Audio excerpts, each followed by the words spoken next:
first we'll take a couple more on Gaza. Yes, ma'am. Thank you. Nadia, Nadia, yes, nice to see you. Good to see you too. A couple of questions. Number one, the Secretary said he's open to the Egyptian plan.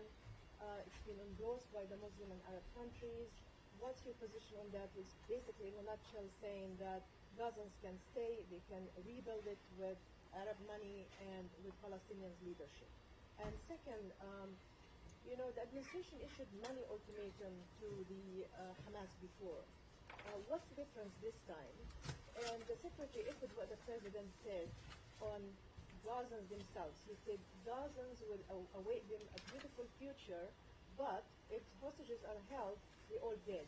What does that mean?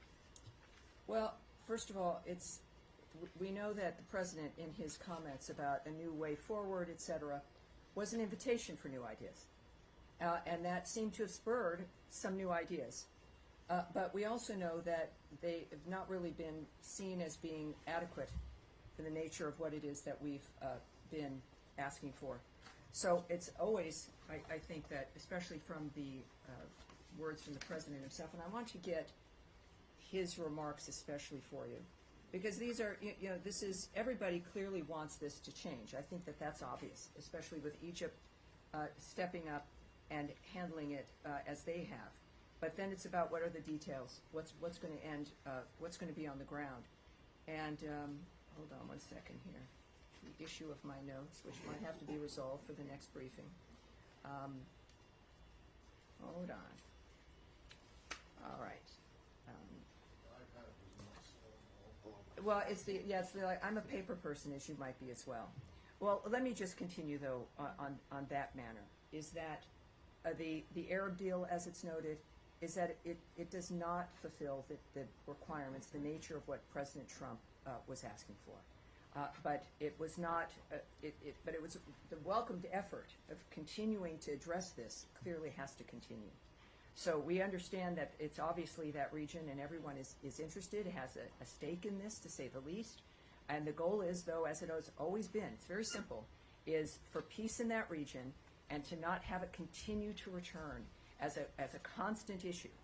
And we think we have a very good chance at accomplishing that this time with the leadership and an articulated leadership regarding what's acceptable and what is not.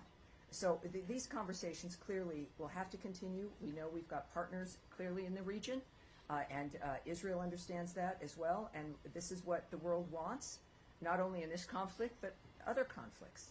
And no one wins. No one is winning here in this framework. And so, but regarding the Arab solution, the Arab deal via Egypt, that what I have for you right now is that it does not meet the expectations. And so we'll have one more. Yes, sir, in back. Good. Ryan Grimm on Dropside News. There's been some reporting on our outlet, Israeli press, there's some in the American press, that there was a side letter that the Biden administration signed or sent to Israel as part of the ceasefire negotiations that effectively said, okay, this is the deal on paper. We're going to move from phase one to phase two. Can I save you some time Sure. in your life? I'm not going to comment on something that happened prior to this administration or to things that have been heard, So or the idea of hypotheticals or rumored issues and letters and what rumored plans were. That is a non-starter. So if you have another thing you want to ask, let's do it. I do have one other thing. The Yes, question would be, would a letter like that still be enforced under the Trump? From one hypothetical to another, clearly.